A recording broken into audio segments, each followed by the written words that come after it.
Olá, boa noite, Operações Unitárias 3. Estamos aí na nossa disciplina de terças à noite, nossa disciplina que é presencial. Neste momento de Covid, temos que estar ainda nessa dinâmica, né, de encontros síncronos semanalmente. E não sei se vocês perceberam, parece que os números aí têm aumentado bastante, né? Impressionante, né, pessoal? Agora já tem uma nova variante aí do corona, então não dá para relaxar, temos que continuar a manter os cuidados, né, preservando as vidas aí, e que bom que a gente tem essa opção, né? Muito bem. Então, deixa eu começar aqui apresentando para vocês. Já estamos com... Lembrando que o nosso bloquinho de desenvolvimento aqui, né, já tem um espacinho aqui para objetiva, só aguardando o início, previsto só para final de setembro, mas nós já tivemos aí na aula aqui na aula 2, já foi feita a revisão, a semipresencial valendo 01, o professor também já deu o feedback para vocês. Tá? E na aula 4, o TDE também já foi corrigido, tá? Então, hoje vamos ingressar na quinta aula. O professor já colocou aqui o gabarito da resolução do TDE da aula 4. Nós vamos começar, então, dando feedback. Então, se vocês quiserem, podem já baixar o gabarito com relação ao balanço de massa lá do sistema de destilação fracionada, onde a gente, de uma forma muito semelhante ao que nós já vínhamos trabalhando no sistema flash, nós vamos ter uma saída em cima, uma saída embaixo. Claro que o equipamento é bem mais complexo, mas o balanço de massa nem tanto, ok? Vamos ter um TDE hoje com base no material que foi disponibilizado na aula anterior, que foi um artigo sobre a Unicamp, que está disponível aqui, né, o material 1 da aula 4, onde eu já pedi para vocês fazerem uma leitura na aula passada, caso alguém não tenha finalizado a leitura, tem a aula de hoje ainda, para dar mais uma reforçada. Hoje já vamos, então, iniciar falando um pouco mais detalhadamente sobre colunas de destilação, e vamos aí cada vez mais aplicando o equilíbrio líquido-vapor na separação aí de nossas misturas. Muito bem, então o material já disponível na aula 5 e aula 6, então esse ainda está no forno, em produção, mas assim que eu tiver disponível já vou estar colocando aí à disposição de vocês. Lembrando, então, que nós vamos ter... Deixa eu ver uma coisinha aqui. Nós temos... P1. Nós vamos ter uma prática prevista para dia 14/9 aqui. E daí, mas o professor ainda não colocou aqui, mas é bom eu frisar isso aí. Já tivemos aqui já teve uma P1, deixa eu já identificar para vocês. A P1, 0,1 ponto. Nós vamos ter um outro AP1 na semana que vem. AP1, 0,1 ponto. E teremos o relatório virtual na aula 8 do dia 14.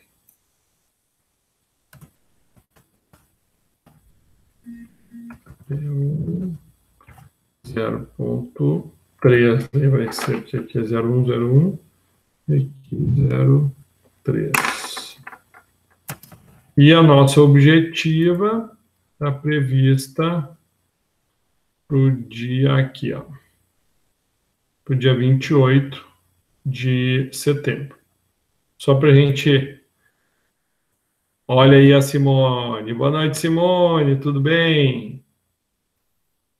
Simone, seja bem-vinda. Oi, professor, boa noite. Tudo bem? Tudo Simone, certo. se tu quiseres, disponibilize para mim o seu e-mail para que eu possa te colocar aqui no convite de todas as nossas reuniões, aulas que teremos até o final do semestre. Poderia colocar aqui no chatzinho da turma? Vou O colocar institucional, tá? Tá bom. É muito importante, volto de novo a frisar, que vocês sempre ingressem com o e-mail institucional a nível de controle da universidade sobre as presenças, né? Porque o e-mail institucional ele tem reconhecimento dentro da instituição, ele associa ao nome, associa a tua carga horária com o respectivo curso, né? Agora, se tu entra com um Gmail, um Hotmail ou qualquer outro e-mail que não da universidade, pode ser que você ganhe falta estando presente, né? Um presente síncrono, ok? Grande Gulit. Gulit, me ouve? Me ouve, Gulit? Sim, professor. Ô, chefe, tu tá entrando com o e-mail da Ubra? Tô. Tá, não, você tava com essa dúvida. Ah, Gulit, me dá o teu e-mail aqui, ó, eu não te coloquei nessa turma. Coloca aí na sala de interação, por favor, no chatzinho aqui, ó, a Simone também vai colocar. O e-mail da Ubra, né? Isso, o Rede Ubra. Rede.ubra.br, isso, né? Então tá. Então já estou aqui aguardando, quando vocês colocarem aí, eu já mando o convite. Então, estava só dando uma passadinha, então semana que vem vamos ter mais uma avaliaçãozinha, 01, uma atividade dirigida aí em cima do que nós já estamos, né, trabalhando nesse semestre. Então, vamos lá, iniciando aí a nossa aula 5, então, feedback da aula 4, feedback da leitura do material 1 da aula 4, destilação fracionária, né? Peraí, que aqui deu um... Aqui. Finalização da leitura, para quem não fez, né? Eu coloco finalização caso a pessoa ainda não tenha lido o artigo que foi o respectivo material da aula 4 e que fala sobre a determinação experimental e cálculo das propriedades termodinâmicas de equilíbrio líquido-vapor. Então, na aula passada, tivemos uma atividade que era um desafio dentro de balanço de massa, e já Amanda, Bruna, Luísa, Simone, Vinícius, obrigado por terem realizado a atividade, parabéns, né, pelo comprometimento, tivemos aí 71% da turma participando e realizando a atividade, né, efetivamente.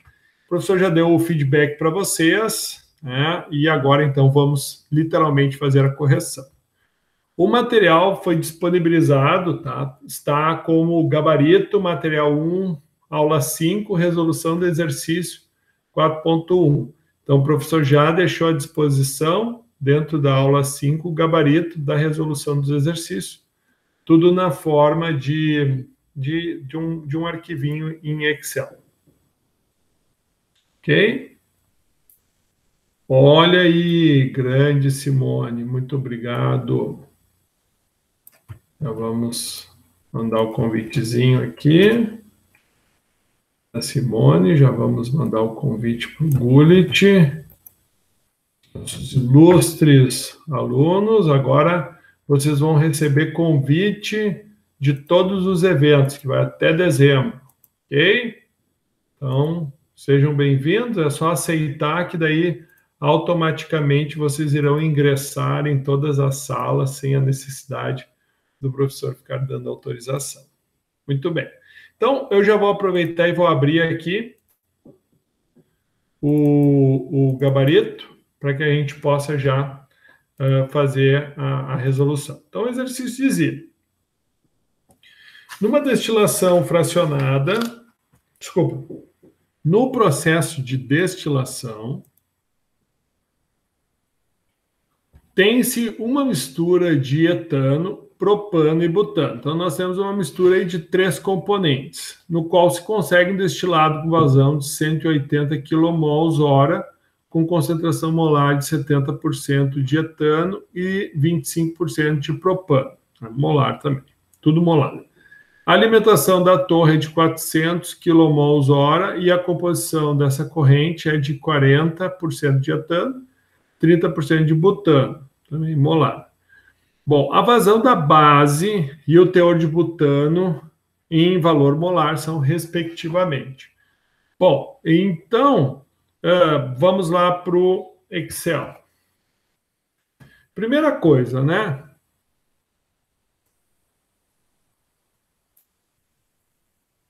O que nós vamos ter? A gente tem uma entrada, então, de 400 kmol/hora e uma saída de 180 kmol/hora.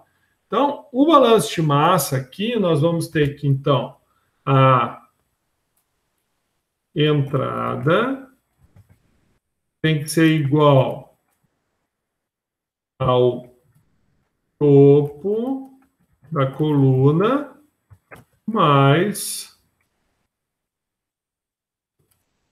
a base da coluna. Então, o que nós temos aqui? A entrada é 400. Então, se está saindo no topo 180, a base vai ser, então, 400 menos 180, nós vamos ter, então, a quantidade da base. Bom, outra informação. Consegue enxergar bem aí, pessoal? Sim. Tá, obrigado, Luísa. Então, deixa eu só...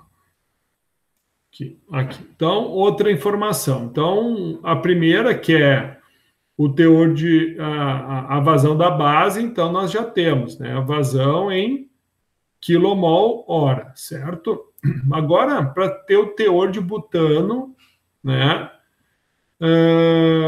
Também na base. Então, antes de nós termos a quantidade de butano, é importante a gente entender quais as informações que nós temos. Então, 400 de entrada, certo? Esse vai ser o 100%. Né? Então, aqui o exercício nos diz que a gente tem 70% de etano. Então, o etano,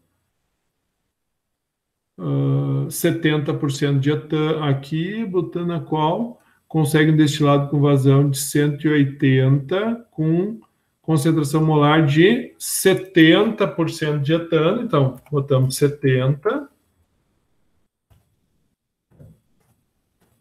Tá? E 25 de propano. E 25 de propano. Então, automaticamente, vai nos sobrar de butano 5, certo? Deixa eu só fazer uma correçãozinha aqui. Só confirmando. Aqui, vamos deixar 5. E aí, esses dois aqui. Esse aqui é calculado.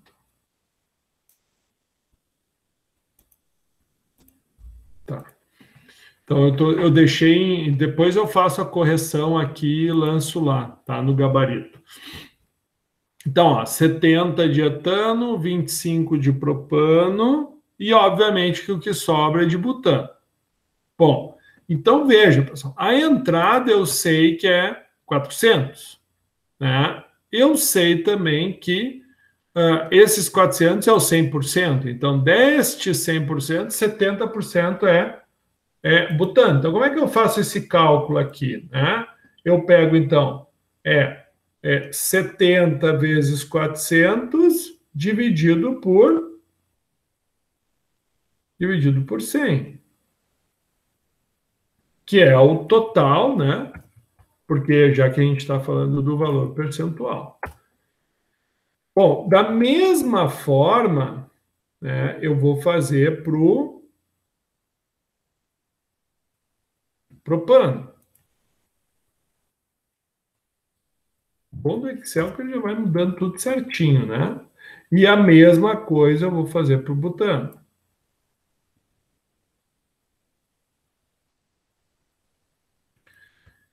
E automaticamente, se a gente somar 280 com mais 100 com mais 20, tem que fechar os 400. Então, 280, 380, 400. Fechou. Então, a gente sabe que nós só tínhamos as informações em branco e o amarelo é o que a gente descobriu. Muito bem. Nós sabemos, então, que a alimentação da torre é de 400, né? E aqui. Peraí que eu fiz caca aqui, ó. Na qual se consegue um destilado com vazão, um destilado com vazão de 180. Aqui a alimentação da torre é de 400 e a composição dessa corrente é de 40 de etano, e 30 de butano. Aqui está o erro. Pô, vocês viram que eu estava errando aqui, ninguém falou nada, tia.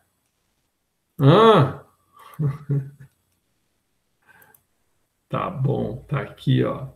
Na realidade, a informação que eu descobri foi essa daqui.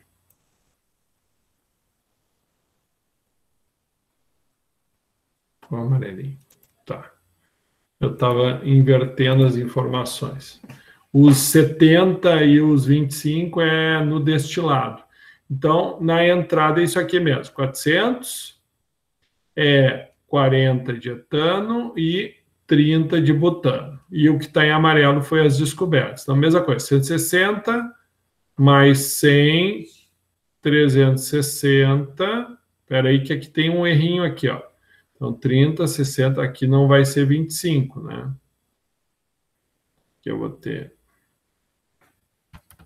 Aqui eu tenho 30, aqui eu tenho esse, e esse daqui vai ser igual a esse menos esse menos esse. Agora sim, 160 mais 120, 280 mais 120, 400. Muito bem. Então, feito isso, né, informações da base eu não tenho nenhuma, mas eu tenho do topo, né? Do topo, eu tenho a seguinte informação, que é 180, e eu vou ter 70 de etano e 25 de propano, que é o que está marcado. Então, automaticamente, 100 menos 70, que é exatamente essa informação, ó, 100 menos 70 menos 25, me dá a composição, então, do butano,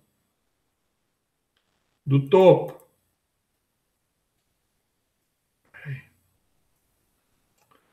Aqui, agora acho que ficou melhor. Tá. Então, feito isso, da mesma forma, para mim saber, eu sei que é 180, é a informação que está aqui no exercício.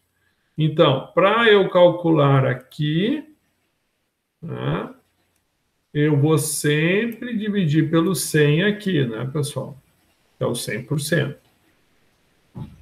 Se, por um exemplo, né, em vez de usar percentual, tu usar número de mols, também, né, o somatório, tu vai colocar aqui, daí é simples, é só alterar, em vez de falar em percentual, nós vamos falar em mols. É a mesma coisa aqui, esse aqui.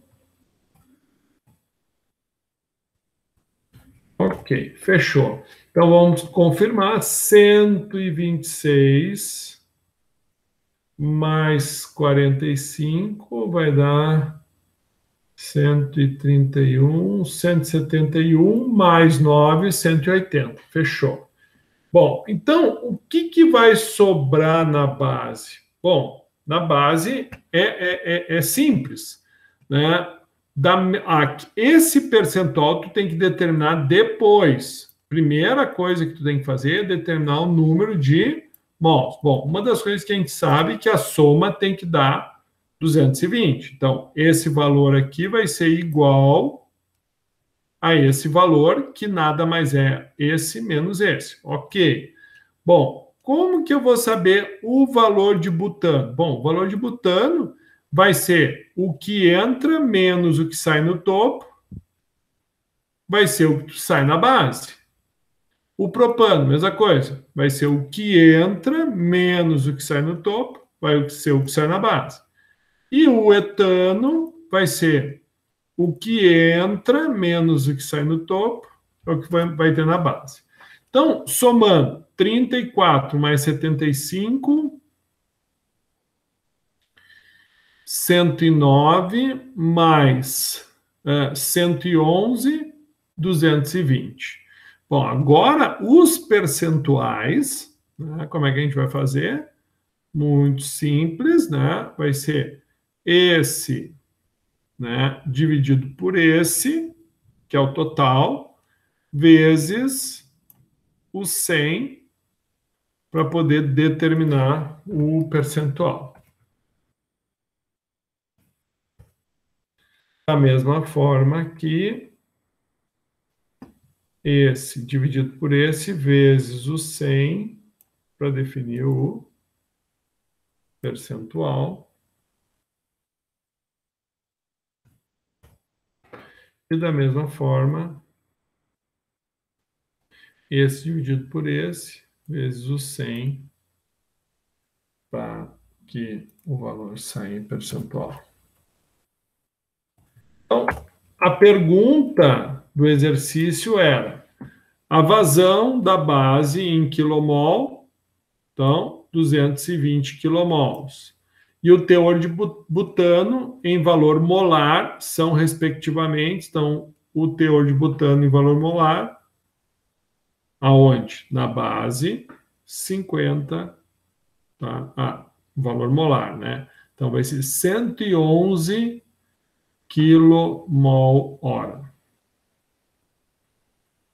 Certo, meus amigos? Então, esta foi a resolução do 4.1. Bom, podemos ir adiante, tranquilo?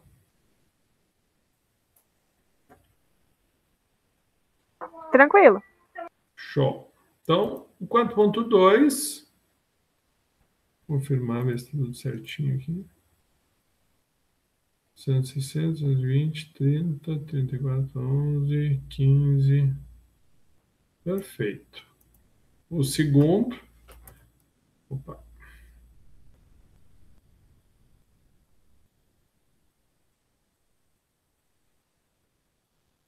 Segundo, vai seguir na mesma linha.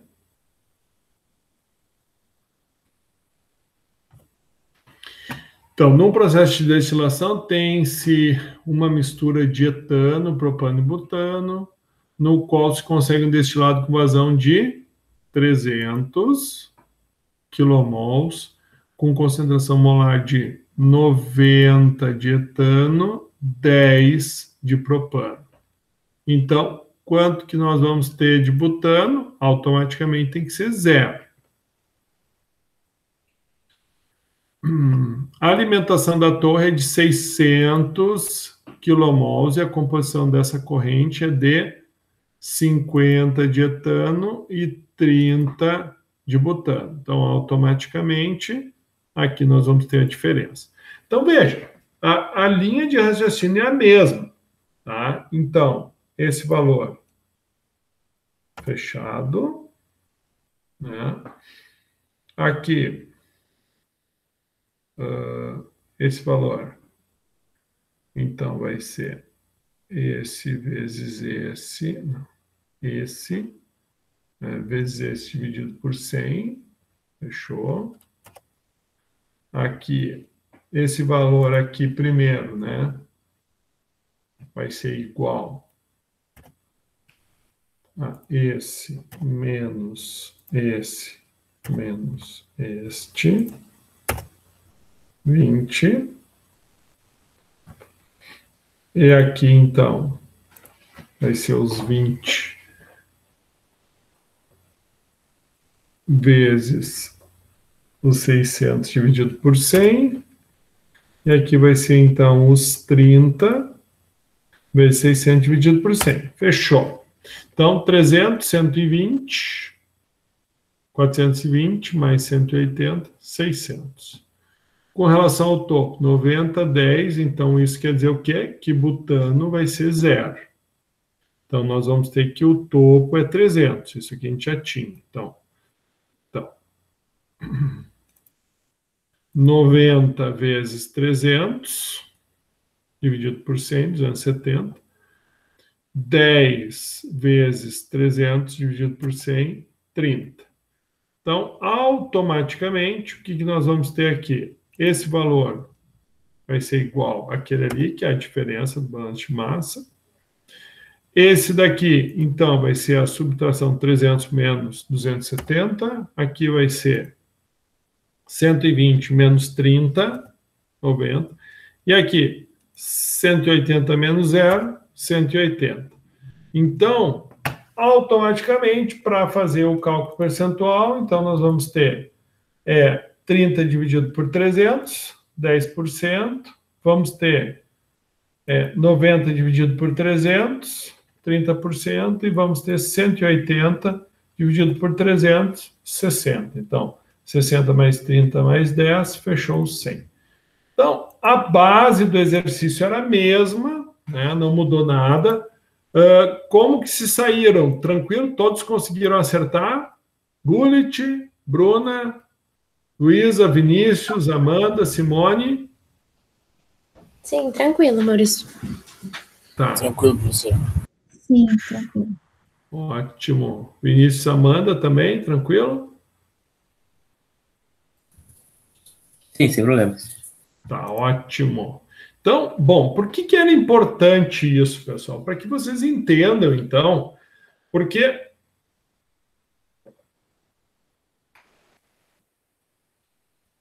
Perdão, pessoal. Meio cheia demais minha garrafa aqui. Para que vocês compreendam que, entendido o balanço de massa, né, que era o cálculo percentual da massa e das quantidades molares, agora, então, quando entrarmos em destilação, nós vamos começar a inserir também as frações da fase vapor e frações da fase líquida. Então, a gente vai complicar um pouquinho mais. Então, se vocês entenderam bem a base do balanço de massa, dessa composição, desse exercício que a gente fez, agora, então, nós vamos dar um passo a mais. Antes de nós darmos esse passo a mais, então, o professor pediu para que vocês fizessem a leitura de um roteiro, tá? Um roteiro da Unicamp, Laboratório de Engenharia Química 3, tá? Então, assim, é uma prática muito, muito bacana, muito interessante, muito útil, principalmente para a fase, né, que nós estamos, que é Operações Unitárias 3, onde nós precisamos compreender, né, de onde é que saem essas informações, o que é o equilíbrio líquido-vapor propriamente dito, né? Então, esse material, ele é todo um roteiro para uma prática, tá? Infelizmente, nós não temos o ebuliômetro de Fischer, tá? Mas o professor, através desse, vamos dizer assim, desse roteiro, né, que, digamos, seria um roteiro, mas ele tem muito de um caráter de artigo, porque ele fala, ele explica, ele traz a teoria, né? Infelizmente, tu não tem a confirmação da realização prática, mas através desse, entre aspas, experimento virtual, né, o professor pediu para que vocês, então, pudessem, né, desenvolver um pouquinho melhor o que seria, né, e como seria feito o desenvolvimento dessa prática, né? Então, dentre os processos de separação empregados na indústria química, a destilação é considerada como um dos mais importantes. A separação dos componentes de uma mistura nesses processos requer um íntimo conhecimento do comportamento das fases líquidas e vapor em equilíbrio. Uma etapa cada vez mais necessária aos processos se refere à modelagem e simulação dos mesmos, eliminando operações onerosas no desenvolvimento industrial. Então, a modelagem e simulação, bem como o projeto de uma planta, requerem propriedades termodinâmicas, como coeficientes de atividade que permitam caracterizar e descrever o comportamento do sistema como um todo. Para que esta etapa ocorra de modo satisfatório, é de suma importância que todas as suas análises e decisões se baseiem em dados de maior confiança, onde podemos citar os obtidos através do equilíbrio líquido-vapor. Então, com base nisso, né, os equipamentos necessários para a coleta destes dados são denominados ebuliômetros, que podem tanto operar a temperatura como pressão constantes. Então, veja, esse equipamento, então, ele tanto permite, eu quero trabalhar numa faixa de temperatura de 40 graus, eu quero trabalhar numa faixa de temperatura de 80 graus. Bom, eu quero trabalhar com a pressão atmosférica. Não, eu quero trabalhar com a pressão de manométrica de menos 300 milímetros de Hg.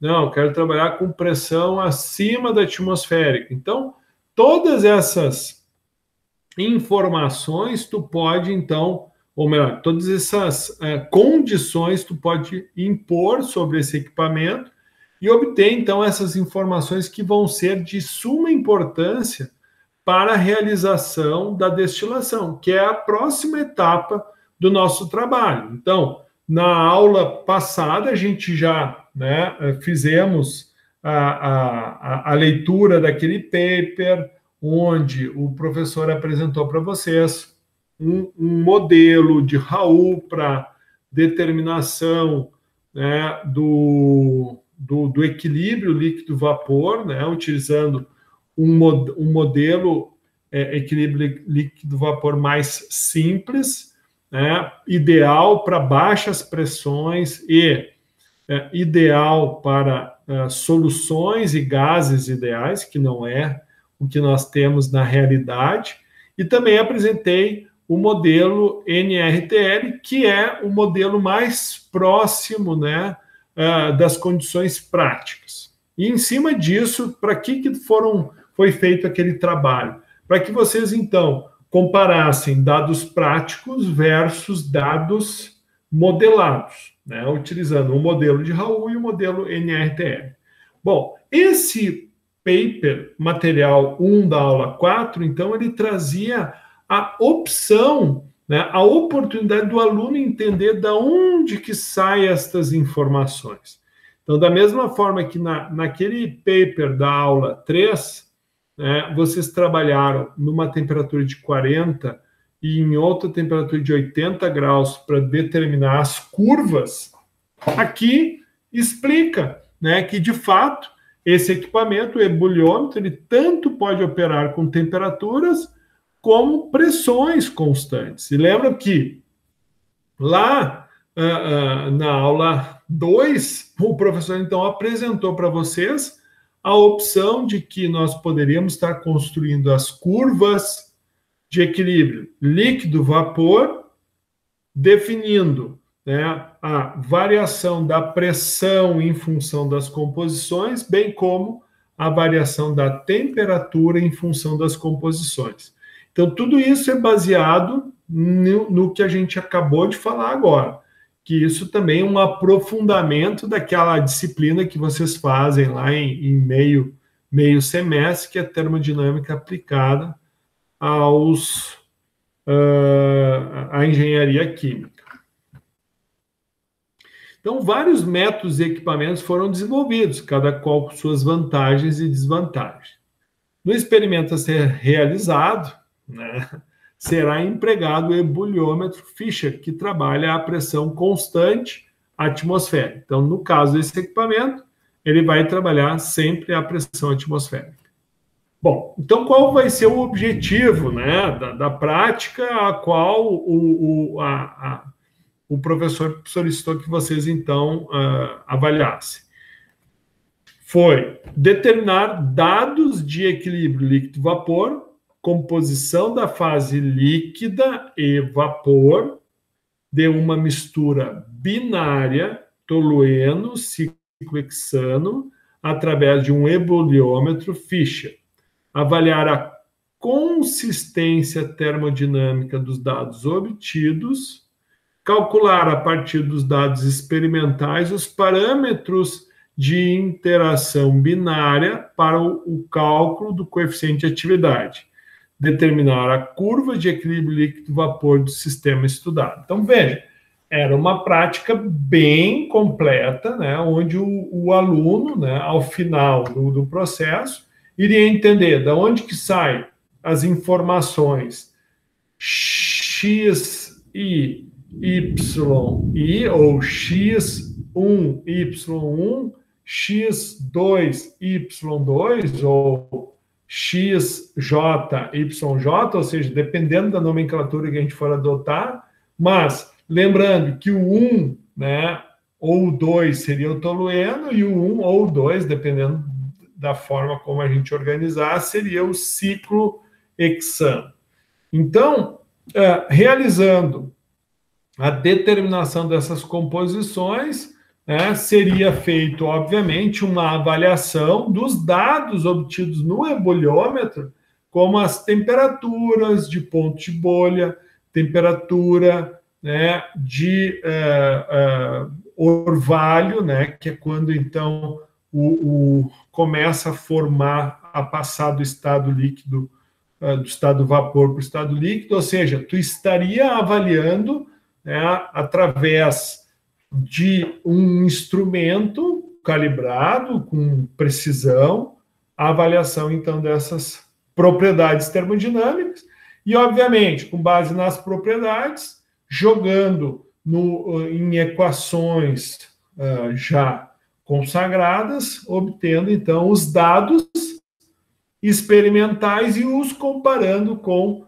as metodologias propostas, né, onde o cálculo da definição do coeficiente de atividade é um dado, então, experimental, mas que tem consistência por se tornar, então, essa consistência, então, permite que ele seja definido como uma propriedade, então, termodinâmica naquela condição do experimento. Então, uma das coisas que foi apresentada é como, né, se faz o cálculo das propriedades termodinâmicas do equilíbrio líquido-vapor, como o coeficiente de fugacidade e o coeficiente de atividade. Então, lembrando, né, o coeficiente de atividade pode ser expresso através...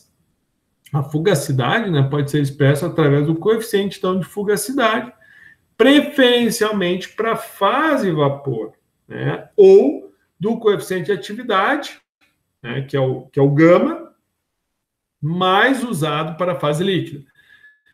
Então, numa abordagem, né, gama-φ, a equação da isofugacidade pode ser descrita como o que a gente viu, né, lá nos cálculos do NRTL.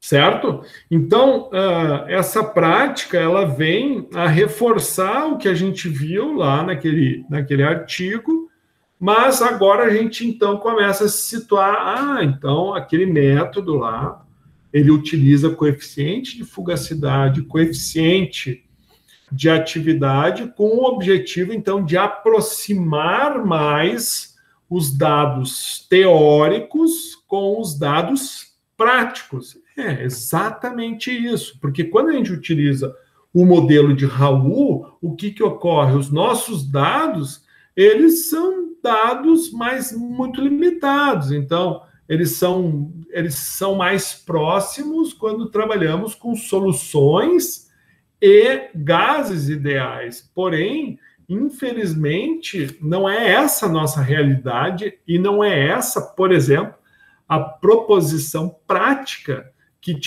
tivemos nessa proposta, então, de prática da disciplina de Laboratório de Engenharia Química 3.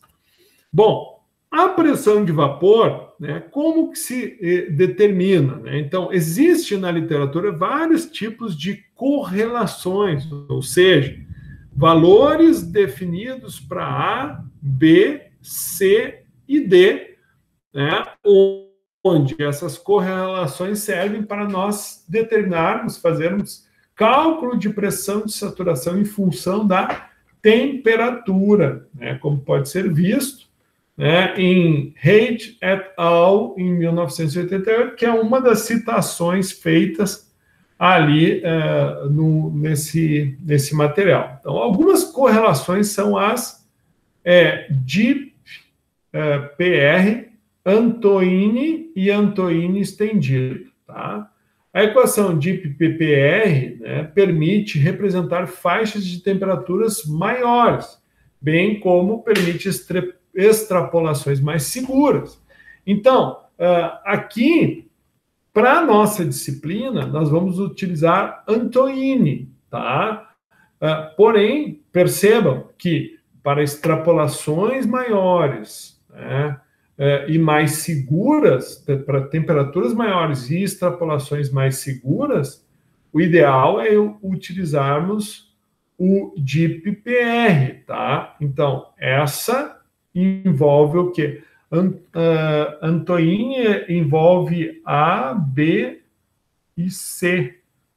Tá? A gente vai trabalhar isso na próxima aula, mas é importante que vocês, então, entendam que essas equações de correlações, elas objetivam, então, obter a pressão de saturação em função da temperatura, assim como também tu pode obter a temperatura a partir da pressão de saturação.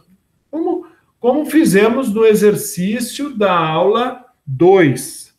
Lembra que a gente fez alguns cálculos na construção das curvas. Aqui estamos, então, entendendo de onde saem essas informações. Bom, métodos e materiais e métodos. Então, o equipamento empregado para a obtenção dos dados de equilíbrio líquido e vapor será um eboliômetro Fischer, modelo 0602, acoplado a um controlador M101. Para as determinações da composição da fase em equilíbrio, líquido e vapor condensado, será utilizado um refratômetro operado a temperatura de 20 graus centígrados. Veja, então temos como materiais, né, um eboliômetro, né, um controlador, né, que ele vai permitir com que ele exerça controles com relação à temperatura de aquecimento e vai também, obviamente, ter sensores que determinem as temperaturas através de termopares em determinados locais do equipamento e também, obviamente, vamos utilizar um refratômetro, então, para, através dessa propriedade, né, física do material, pela refração da luz que os materiais promovem, então nós iremos poder avaliar a composição, entendendo que a substância pura vai ter um grau de refração, enquanto a substância sob influência de outra, tendo uma mistura binária, vai sofrendo, então, uma distorção, mas uma distorção linear através da análise, então, do seu índice de refração. Sempre importante observar que a temperatura precisa ser constante para que nós não tenhamos influência da temperatura sobre o resultado avaliado. Aqui, então, temos o esquema do eboliômetro de Fischer, né? E o professor, então, vai explicar um pouquinho como ele funciona.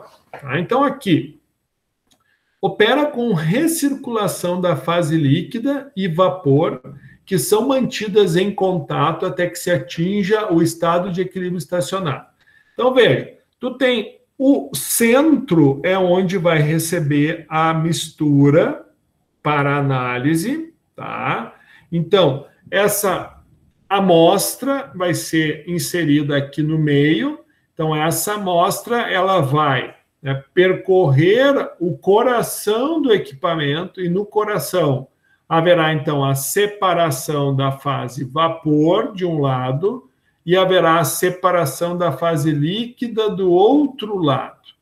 A fase vapor, então, quando o equilíbrio adquirir a estabilidade, ou seja, ele vai entrar em regime de operação. No início, esse regime não está, né, não é um regime permanente. No início, ele vai iniciar o processo. Então, tu vai ter valores que não são de regime permanente. Então, tu inicia e a partir do momento que tu define um tempo que tu começa a perceber que as propriedades, as temperaturas, o termopar está sempre respondendo da mesma forma, então, a partir do momento que tu definiu o regime permanente, tu retira uma amostra, então, do vapor, da composição de vapor naquelas condições que tu estabeleceu, e a amostra do líquido, da fase líquida, da composição da fase líquida na condição que tu estabeleceu. Então,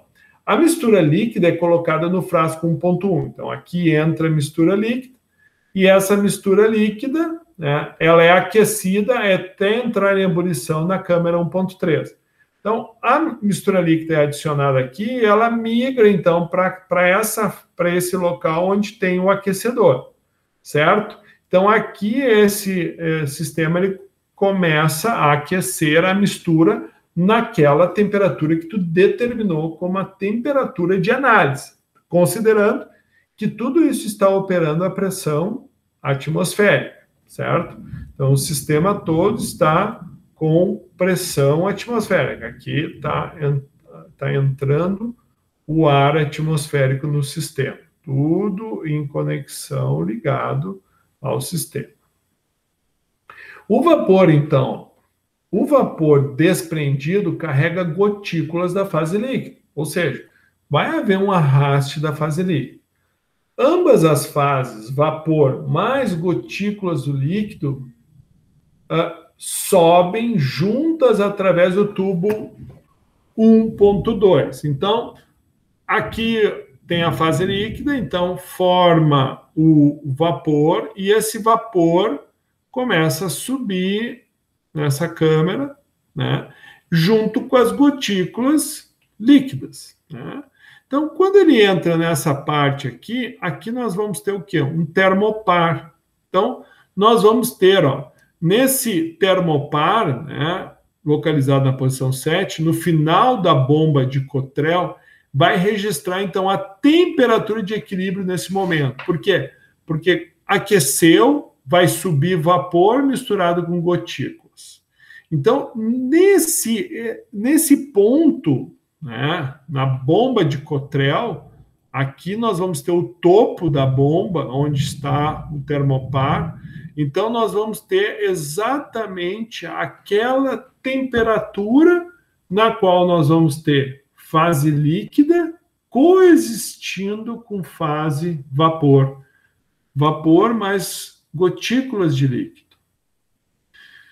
O vapor continua a subir. Então, veja, nesse ponto, o vapor ele continua a subir. Ele não vai sair por aqui, esse vapor vai vir para cá, e aqui tu tem na realidade, uma entrada e uma saída, tu tem um pré-condensador, e aqui tu tem uma entrada, tu tem um segundo condensador, né? Então, o vapor continua a subir e, posteriormente, atravessa o condensador 1.19, condensador, né, 1.19, e retorna para o frasco de mistura. Então, esse vapor ele vem, condensa, né, e ele aqui, né, vira líquido e cai aqui e retorna para esse frasco de mistura novamente. As gotículas do líquido, então, que subiram aqui, então o vapor continuou subindo, as gotículas do líquido, então, que se formaram aqui, elas caem aqui, percorrem esse caminho, e daqui elas caem e retornam também. Então, as gotículas retornam ao frasco da mistura através do tubo 1.14. Está aqui, o tubo 1.14. Então, após algum tempo, que tu vai ter, então, o sistema entrando em ebulição. Aqui tu vai ter, então, coexistência de gotículas e vapor. O vapor segue, condensa, retorna, o líquido logo já condensa, cai no sifão, né? É um pouquinho mais resfriado e vem e retorna. Opa! Claro que esse processo ele fica, né? E o que são os outros aparatos? Bom, os outros aparatos são aparatos de segurança. Então, por quê? Porque nem todo vapor é condensado. Então, tem algumas composições que elas vão seguindo e vão subindo. Daí, tu tem um segundo condensador, um retorno. Ou seja, tu tem um sistema todo com segurança que permite com que qualquer escape retorne novamente para o frasco de origem. Então, ó, após algum tempo, quando ambas as fases estiverem recirculando continuamente, que tu viu que a fase vapor já inúmeras vezes já está gotejando de forma contínua e o sifão já está cheio, continuamente liberando, né, para o frasco onde vai ocorrer a mistura novamente de origem, porque vamos supor que 50-50, né, da mistura original. Uma parte desse vapor, sei lá, 30% era do A, do 1 e 70% era do B, o líquido. 20% era do 1, 80% era do 2. Então, isso vai de forma contínua. Vapor continua vindo para cá, líquido continua vindo para cá, e isso vai de forma constante. A partir do momento que tu percebeu que esse sistema está estável, o que tu faz? Ó? Tu vai, né, são retiradas amostras da fase líquida e da fase vapor, frasco 5, 5.1. Então, quando tu percebeu que estabilizou, tu vem aqui, abre esta válvula, que aqui né, tu vai abrir isso aqui, é uma rosca, tu abre essa rosca vai abrir essa válvula, e daí o que vai acontecer? O condensado, em vez de retornar para cá, ele vai vir aqui e vai, cair dentro desse tubo aqui. Da mesma forma, com a fase líquida, tu vai fazer também, ó. Tu vai abrir essa válvula aqui, essa válvula abre, o líquido vem, e aqui dentro. Então, esse líquido aqui vai ser a composição do X, ou seja, definindo quanto de XI e quanto de XJ eu tenho. E aqui eu vou ter a composição de Y, tanto de Y1, tanto de Y2 que eu vou ter, considerando a mistura binária. Então, desta maneira, teremos obtidas todas as propriedades necessárias para a caracterização do sistema. Pressão atmosférica, temperatura de equilíbrio dada pelo termopar bem na bomba de Cottrell. E a composição fase vapor, fase líquida. Então, o equipamento é esse aqui. Então, o coração ali que a gente vê está aqui. Aqui é onde entra a mistura, né? Então, a mistura daqui, ela corre para cá. Então, isso aqui é tudo uma resistência que fica aquecendo. Então, essa resistência vai aquecendo essa mistura automaticamente. Então, aqui vai ocorrer, né, a coexistência líquido-vapor. Né? O vapor, ele continua, condensa aqui e retorna para cá e daqui cai lá atrás para continuar a mistura. Da mesma forma, o condensado, né, a fase, as gotículas, né, vai passar pelo sifão, vai vir no condensador e, pum, daqui cai de volta para cá. A partir do momento que tu vê, ó, atingimos o objetivo, vai lá, libera a válvula aqui, libera a válvula aqui e retira a amostra da fase líquida, retira a amostra da fase vapor, tá? Aqui ó, tem um trapezão, ó, esse trape é um lavador de gás. Aqui, no caso, esse equipamento ele estava trabalhando com uma bomba de vácuo aqui, ó. Então, é um outro exemplo. Ok? Bom, aqui outra foto, né? Aqui é todo um sistema de isolamento, né? Mas aqui é o termopar, ó. Tu ajusta, termopar não, o aquecedor, o termopar é esse aqui de cima, aqui, ó. Que está ligado aqui no... Daí aqui, se você tiver interesse, entra no linkzinho aqui, ó, para estudar um pouquinho mais. Bom, o que é o refratômetro, então? O refratômetro vai medir a composição da amostra através do valor do índice de refração da mesma a uma temperatura, então, constante, que é comparado com uma curva de calibração padrão de sistema. Então, no nosso experimento, no caso lá da Unicamp, a curva de calibração para o sistema ciclohexano-tolueno foi obtida a 20 graus e pode ser vista na figura abaixo. Então, é isso aqui, ó.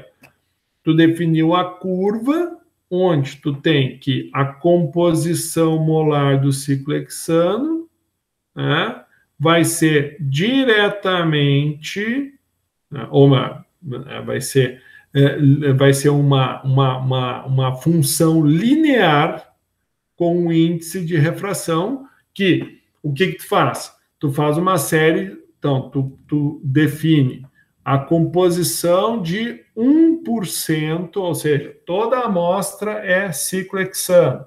Então, quando toda a amostra é ciclohexano, o índice de refração é esse valor aqui. 1,42,5. Vou dar um exemplo, tá? 1,4267, aqui, ó, o valor do índice do produto puro, ó, o valor do índice deverá ficar próximo de 1,4267, esse valor aqui. Agora, se eu boto, né, tipo aqui, sei lá, 87% de ciclohexano e o restante dos 87, então, os 87, então, 13.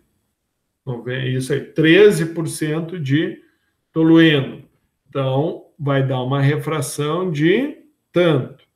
Aqui, 77% de ciclohexano e 23% de tolueno. Vai dar uma refração tal. Então, tu vai tendo valores dos pontos. Ponto 1, ponto 2, ponto 3, ponto 4, ponto 5, ponto 6, ponto 7, ponto 8 e ponto 9. Obviamente que este ponto final aqui, né, 0 de ciclohexano, que vai equivaler a 100% do tolueno. Então, o tolueno vai ter mais ou menos 149,5, aproximadamente, aqui, ó. O tolueno puro vai ser em torno de 1,4965, né? 1,4965 seria, então, o tolueno puro. Então, veja, tu vai ter, então, esses pontos, e daí tu vai, então, definir a equação, que vai ser uma curva reta, né? Ou seja, linear. Então, aqui tu vai ter uma equação de primeiro grau, ou seja, y é igual a alfa vezes x mais o coeficiente angular e o coeficiente linear, beleza? Então, feito isso, o que acontece? Quando tu tirar, então, essa amostra daqui, tu vai analisar a refração dela. Conforme a refração que ela der, tu vai achar o valor de X, que é a refração, e ela vai te dar automaticamente a composição de quem? Do ciclohexano, né? Se deu 0,6 de ciclohexano, quanto de tolueno tu vai ter? Se foi 0,6 de ciclohexano, 0,40 de tolueno. Não precisa nem dizer que eu vou dar questões iguaizinhos a esse paper na prova, né? Fica bem fácil, né? Vou mostrar para vocês, né? E se o índice de refração, né, foi da amostra, né, da fase vapor, foi 1,37, aí tu vai botar 1,37 vezes esse valor, um valor negativo, mais esse vai dar um valor de Y. Tá? Corre aqui o valor de Y, vai ter a composição, então, do ciclohexano, mais o menos 1, tu vai ter a composição, então, do tolueno. Tanto para a fase líquida, quanto para a fase vapor. Aqui são exemplos, então, aí de refratômetro digital, e tem também os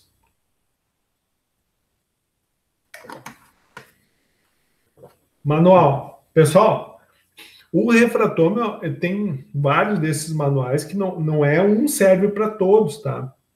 A escala aqui muda, né? Mas, na realidade, dependendo do que tu vai analisar, esse refratômetro, por exemplo, esse aqui é para analisar a escala de salinidade, né?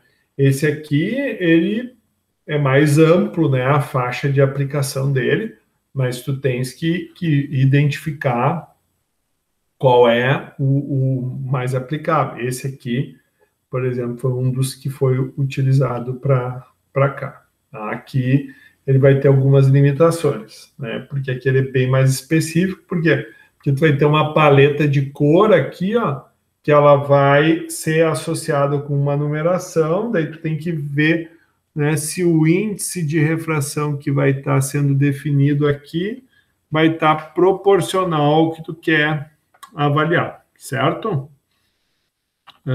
Mas esse daqui é muito utilizado, por exemplo, em cervejarias, o pessoal utiliza muito para determinar o Brix, né, do mostro, também é utilizado para determinação do teor alcoólico também, né, e assim por diante.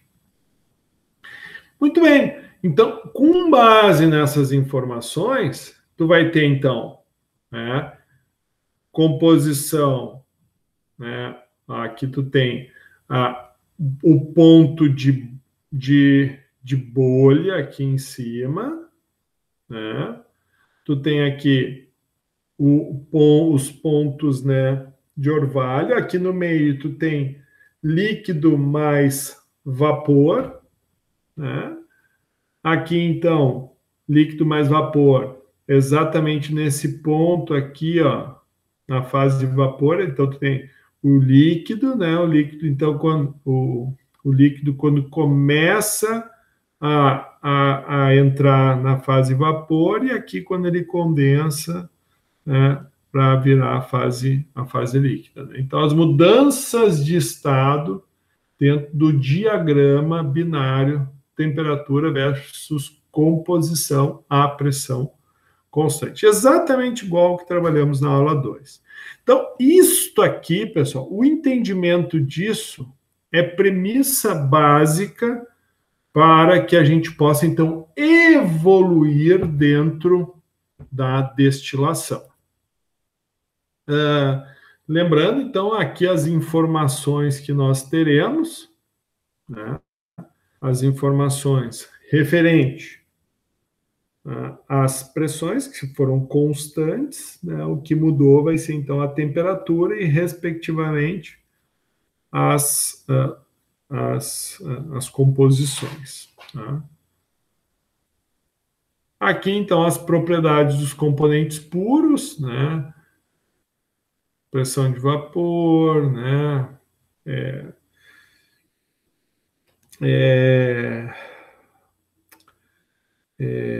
Massa molar, temperatura crítica, temperatura de vaporização em Kelvin, né? E as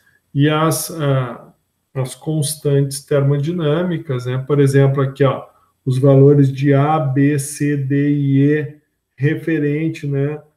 Que é o equivalente ao Antoine, né? Só que Antoine é só até a letra C, então aqui um pouquinho mais abrangente. O alfa, né, para a metodologia NRTL, o R para o Uniquac, que é outra metodologia, né? E aqui o Rho, né, a massa específica, aqui é a massa molar, né? Aqui é a massa específica para 20 graus de ciclo hexano e tolueno. Muito bem, pessoal, deu para ter uma noção, então, do que seria essa prática e para que servia a leitura desse material? Sim, não? Sim, vamos fazer uma enquete aqui, vamos ver o que o pessoal achou. Então, vamos fazer uma enquete. Entender para o que serve um ebuliômetro? Sim? Não? Vou fazer uma enquete aí, vamos ver se o pessoal está entendendo o que a gente está falando aqui. Vamos lá, vocês sabem como é que faz para participar da enquete? É só entrar aqui, ó, na atividade, clica em enquete e começa a votação. Vamos lá, quero ver vocês votando. Vinícius, me ouve? Simone, me ouve? Sim. Gulit, me ouve? Luísa, me ouve? Sim, professor, só não tô achando a enquete aqui. Sim, Aqui Maurício. embaixo. Eu também não tô achando, não tá aparecendo a boa enquete. Não tá aparecendo, meu filho. Entra lá embaixo, lá em atividades, daí dentro de atividades, tu clica em enquetes. Sim, mas aí não aparece nada pra Não. mim. Isso, não tá Vamos aparecendo. ver. Agora voltou, agora veio. Acho que agora sim, né? Agora sim. Ótimo. Boa. Bruna, achou? Sim, achei. Amanda? Tá, vamos lá, vamos ver quem participou da enquete aí. Olha aí, 2 votos até agora. Quem não votou ainda? Ó, já tenho 5 votos. 1, 2, 3, 4, 5, 6. Só um não votou. Bom, depois eu vou descobrir quem é que estava no intervalo e não votou. Depois eu vou descobrir, vocês vão ver. Mas que legal, pessoal, que legal, que bom que vocês aí participaram e tivemos aí, então, 5 votos, ou seja, conseguiram entender para o que serve um ebuliômetro. Então, todos disseram que sim, muito bem. O nosso TDE de hoje vai ser exatamente em cima desse questionamento. Então, acho que todo mundo vai ter a oportunidade de dar a sua melhor resposta logo em seguida, logo em seguida. Bom, vamos continuar aqui, dentro, então, da nossa aula 5, agora sim, então, vamos falar de destilação fracionada, tá? E hoje vamos ter aí uma introdução ao método McCabe-Thiele, tá? Não vamos ainda entrar no método, mas já vamos hoje falar um pouco sobre a destilação fracionada, vamos falar dos balanços de massa, balanços de energia, e vamos seguir firmes para que na próxima aula, então, a gente já trabalhe em cima de um grande trabalho feito por um aluno aqui do nosso curso, que foi orientado pela professora Silvia Dani, a Rejane, tá? Onde ela desenvolveu uma tabela muito bacana em Excel, que vai ajudar bastante vocês aí na utilização do método McCabe-Thierry. Lembrando que a gente pode fazer tudo isso na mão, tá? Mas eu vou trabalhar mais com o Excel, porque o Excel ele nos ajuda, né, graficamente. Vocês vão ver que dá para dar zoom, ele já faz vários cálculos de uma maneira automatizada a partir do momento que tu lança as equações, então tu não precisa ficar repetindo. É que nem um exercício que a gente fez hoje no início da aula, né? Teria como a gente fazer ele no caderno, sim, claro, bem tranquilo, mas uma vez tu construído a lógica dentro do Excel, depois é só mudar parâmetros, né? Então, quando eu for fazer a prova para vocês, é só mudar ali, mudou a composição, mudou o percentual, mudou a vazão, agora não quero base, agora eu quero topo, e daí ali a gente vai misturando as informações, mas o aluno vai ter a percepção, né, obviamente, em cima do manuseio da ferramenta. E é aquilo. E isso também vai ser válido aí para a missão, para profissional de vocês.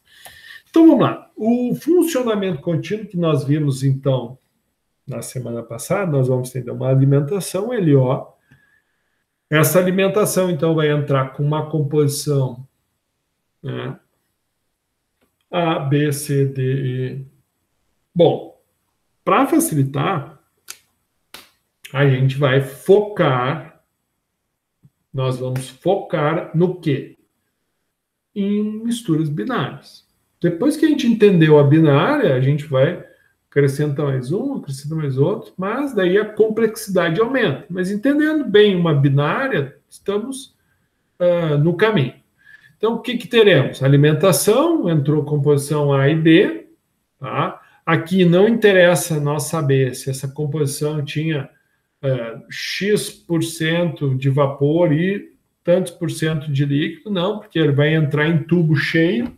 Entrou em tubo cheio, larga dentro, né, no meio da coluna, em cima, embaixo da coluna. Bom, isso a gente vai descobrir qual é o melhor prato que nós temos que fazer a alimentação, vamos descobrir.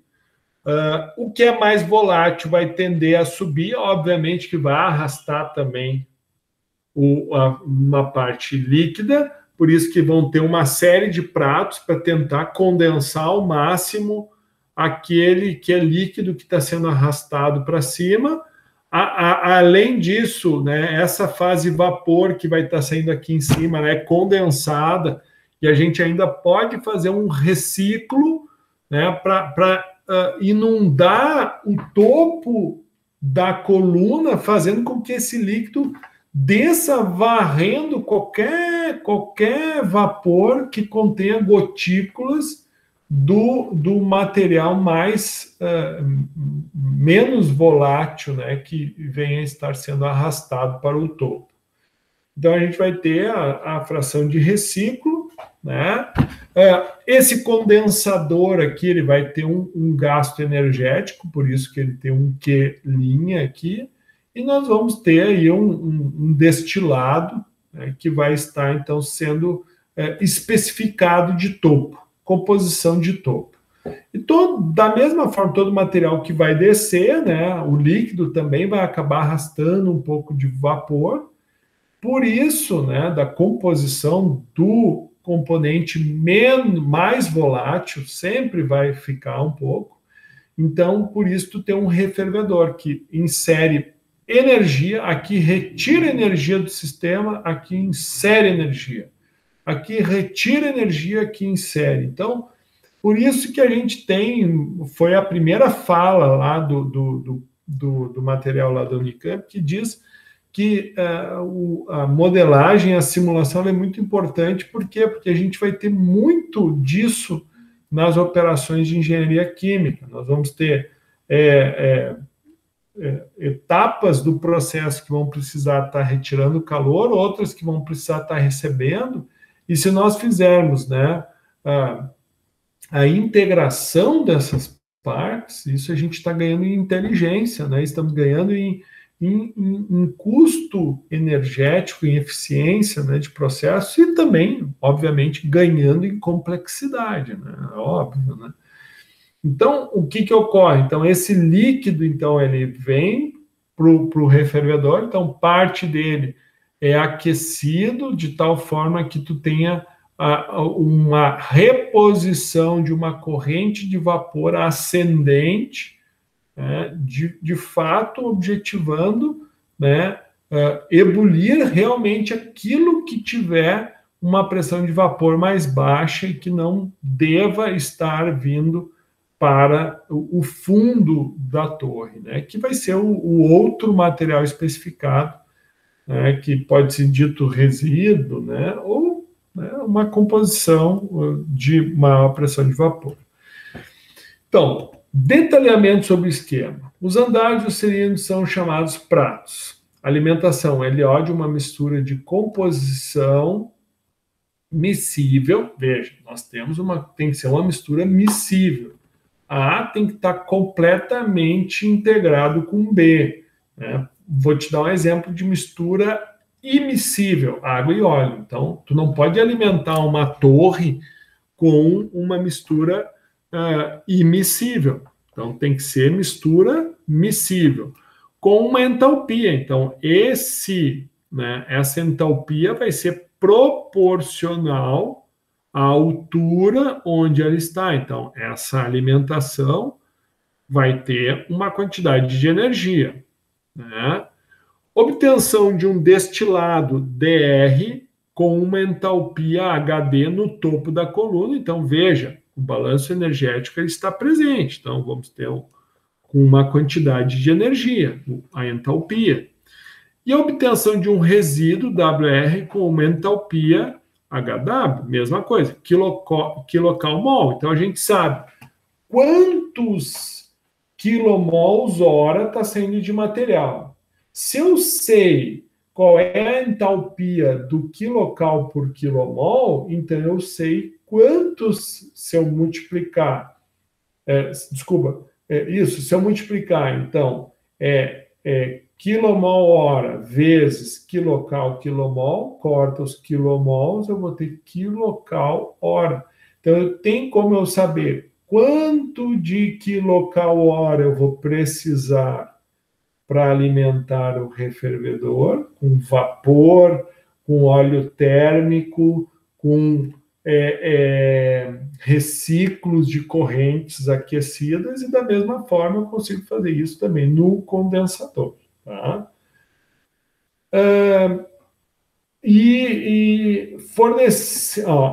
Daí, né, o fornecimento da quantidade de calor quilocal-hora na fornalha e a remoção de uma quantidade de calor quilocal-hora no condensador. Então, tudo que previamente a gente... Então, isso é o esquema de um sistema de destilação. Então, a fração vaporizada se dá, então, pela equação 5.1. Então, dr dividido por LO. Então, essa é a fração que entra e vira vapor. A composição aqui, né, tem como nós sabermos, por exemplo, a composição da fração vaporizada, pegando XO, onde XOI é a composição inicial, a composição do destilado e a composição do resíduo. Então, eu posso tanto determinar a fração vaporizada com a equação 5.1 quanto pela equação 5.2. Da mesma forma, né, o refluxo, né, que é o resultado, né, da destilação, depende da fixação de LR, que é o volume, né, de material que retorna para dentro da coluna. Então, o reciclo, a relação de refluxo é dado por LR dividido por DR. Então, se eu tiver um R2, né?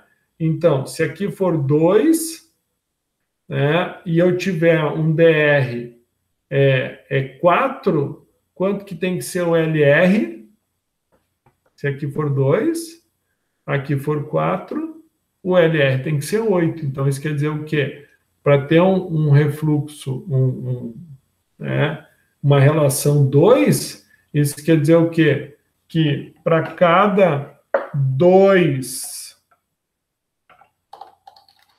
litros que são devolvidos para a coluna, 1 litro é retirado. Um exemplo, né? R é um valor arbitrário, que normalmente fica entre 1 e 5, chegando, né, pela otimização em valores de 1 a 2. Tá?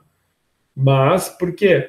Por que a gente fala de 1 a 2 é o ideal? Porque quanto mais tu recicla, menos tu retira como produto de topo, né? Então, é perda energética, né?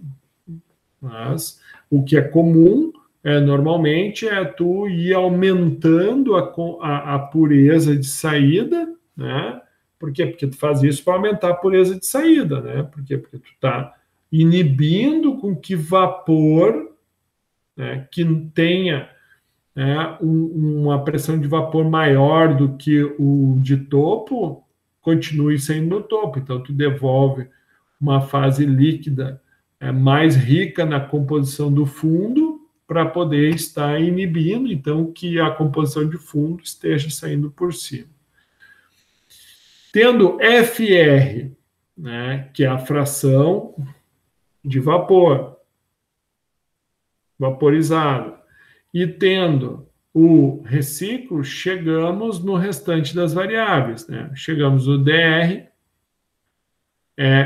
fração vaporizada vezes alimentação, chegamos no WR, 1 menos fração de vapor vezes alimentação, chegamos no LR, né, que é o reciclo, que vai ser a fração de vapor vezes o reciclo vezes o LO, e chegamos no V1, que é a quantidade de vapor, que é o DR mais balanço de massa, né? DR mais o LR. Atenção para a simbologia, né? Nesse sentido, de cima para baixo, cresce o número de pratos. Então, nós vamos ter prato 1, prato 2, prato 3, prato 4, prato 5, prato 10, 20, 30, ou seja, né? Então, ó, quem sai do primeiro prato, 1N será a posição do prato, né? Então, por exemplo, vapor V1, por que é V1? Então, é vazão molar do vapor, né, que vai sair do prato 1, certo? Só nomenclatura, simbologias, para a gente entender, né? Então, aqui tu vai ter o V1, L1, tu vai ter no segundo prato V2, L2. E daí, ao mesmo tempo, né, daqui vai ter o V1, né, subindo, o V2 subindo, aqui está saindo o V1. Mas por que está subindo o V2? Porque ele está vindo do segundo prato. E aqui está descendo quem? Está descendo o L1. Né? E daí, o L2, ele vai descer daqui para cá. Então, a gente vai, né, fazer exercícios em cima disso, mas é importante vocês entenderem essas nomenclaturas também. Bom, balanço de energia térmica.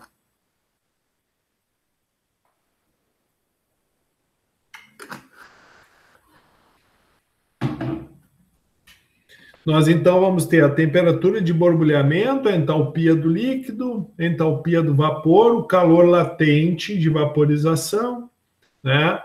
A variação de entalpia da mistura do componente líquido, a variação da entalpia da mistura do componente gasoso-vapor, o CPI, que é o calor específico, e o T é a temperatura de ebulição, a pressão normal. Isso vão ser informações referentes ao balanço térmico.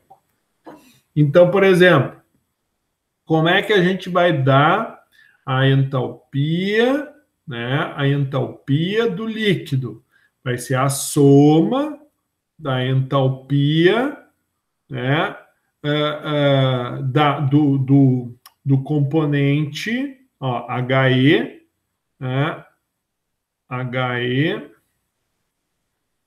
que vai ser do componente, aqui vai ser a composição inicial, né, do componente líquido. Então, vai ser a soma da composição, da entalpia da composição do componente líquido, né, A ou B, né, porque esse I significa, porque aqui vai ser sempre I e J, né, então o I vai ser referente à composição, vamos supor, se fosse ciclo hexano e tolueno. Então, o I, vamos dizer que seja o ciclo hexano. Então, tu vai ter a entalpia líquida do ciclo hexano vezes a composição do ciclo, composição líquida do ciclo hexano, mais a variação da entalpia da mistura dos componentes líquidos, que daí vai ser ciclo hexano e tolueno. Um exemplo, né? Aqui, então, aqui é da fase líquida, aqui já vai ser da fase vapor. Então, da mesma forma, então, a entalpia do vapor, né, do componente E, do componente I, por exemplo, vai pegar o valor desta entalpia mais, né, o calor latente de vaporização mais a variação da entalpia da mistura do componente gasoso líquido. E aqui a gente segue, então, aqui no caso, o E aqui vai ser a entalpia do componente líquido, que é igual à entalpia do componente, o I ou J, a massa, né, molecular desse componente, o seu calor específico vezes a temperatura de ebulição menos a temperatura de borbulhamento, né? A regra de Troughton vai nos dar, então, que o calor latente, né, do componente I dividido pela temperatura, né, de ebulição do componente I tem que ser igual a 21.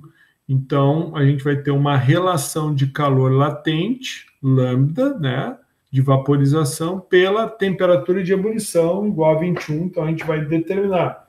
Se a gente, por exemplo, tem a temperatura de ebulição, a gente consegue determinar o calor latente, né, aplicando a regra de Troughton.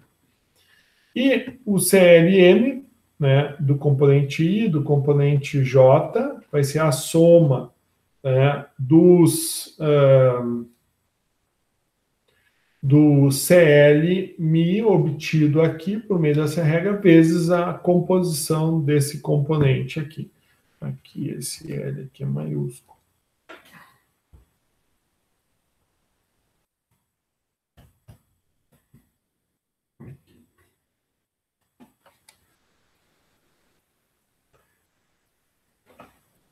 Então, é aquilo, né? Se a gente tiver dois componentes, vai ter o I e o J. Se tiver três, vai ser o I, o J e o W.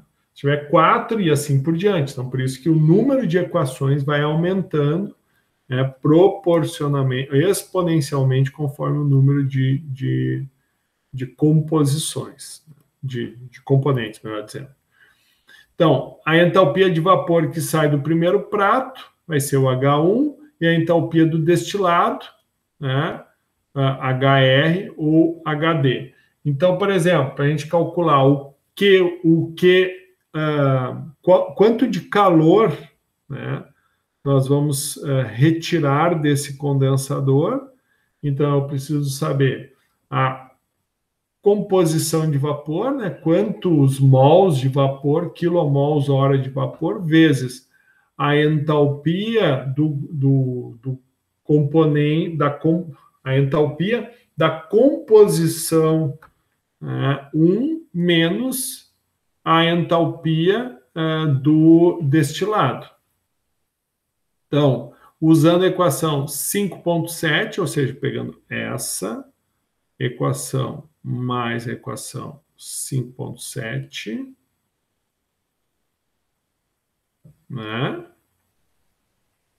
nós chegamos, então, que Q' vai ser igual a LR mais DR, que vai equivaler ao VI, vezes H'I menos HR, onde nós vamos, então, isolar aqui o DR vezes R mais 1, vezes, ou seja, resumindo, chegamos a A, né? Quem é A?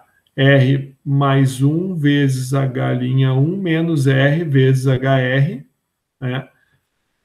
Vezes DR menos HR vezes DR. Ou seja, Q' pode então ser obtido tu tendo a relação, a entalpia, obviamente, do vapor, que está saindo lá no topo, né? A entalpia do destilado, que é o que está saindo aqui, né? Qual é a entalpia dessa mistura, nessa composição, e qual é a entalpia dessa mistura nessa composição. Então, por meio da entalpia do líquido e a entalpia do vapor, a gente tem, então, como determinar qual é a quantidade de calor envolvido pelas composições, obviamente, que nós vamos estar definindo ali. Balanço de energia total.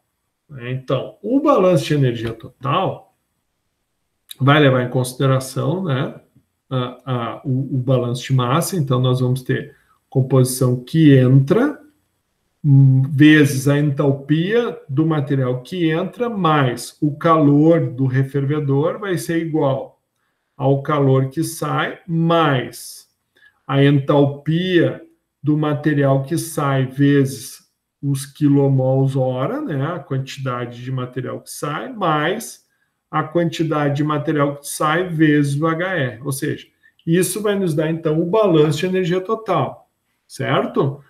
Onde B é igual a H, a entalpia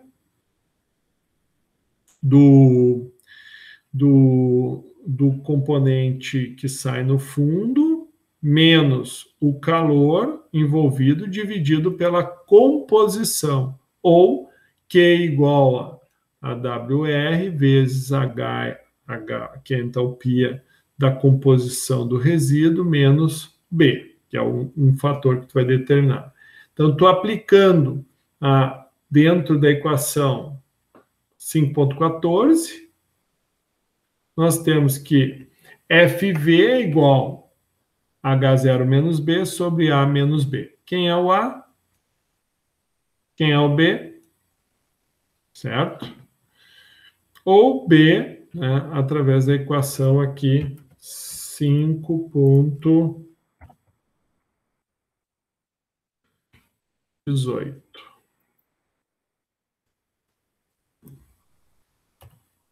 Bom, aqui só para nós checarmos as unidades, né? Quilomol-hora vezes sobra quilocal-hora, e aqui da mesma forma, né, nos sobra, então, quilomol-hora, desculpa. Aqui quilomol e aqui quilocal. Uma vez estabelecido, então, o balanço global em função de L0, FV e R, já é possível passar a evolução das composição da fase líquida e vapor, estabelecendo-se as relações de massa e de entalpia em cada andar da coluna.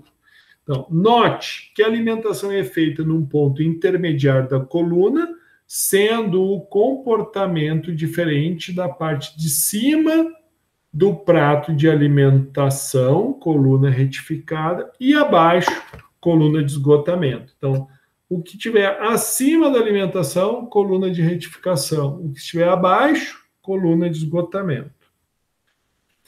Determinação do número de estágios e ponto de alimentação. Então, como é que a gente sabe qual é a altura ideal, qual é o prato ideal para alimentar e qual vai ser o número de pratos necessários para que a gente possa ter o destilado na composição que a gente definir como ideal e, da mesma forma, o fundo, né? Então, para a sequência de cálculos, estes podem ser simplificados considerando-se como constante as entalpias de vapor e do líquido em todos os pratos. É uma simplificação, tá? Porque se a gente for avaliar cada um dos pontos, né, a complexidade aumenta muito. Então, o que na prática induz um erro apreciável, tá? Se a gente fosse fazer. Então, uma das formas é através do método conhecido como McCabe-Thierry.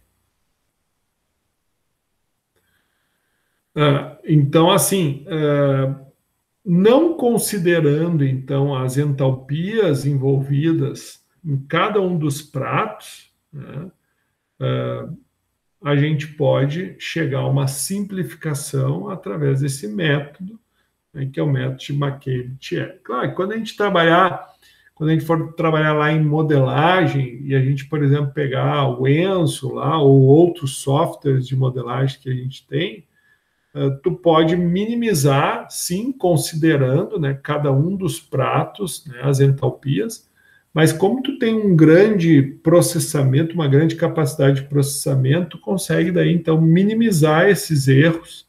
Né? Aqui é muito mais por uma aproximação, para o cara ter uma ideia do tamanho da coluna de destilação, a composição que ele tem em mãos, qual é o melhor ponto para alimentar essa coluna e assim por diante.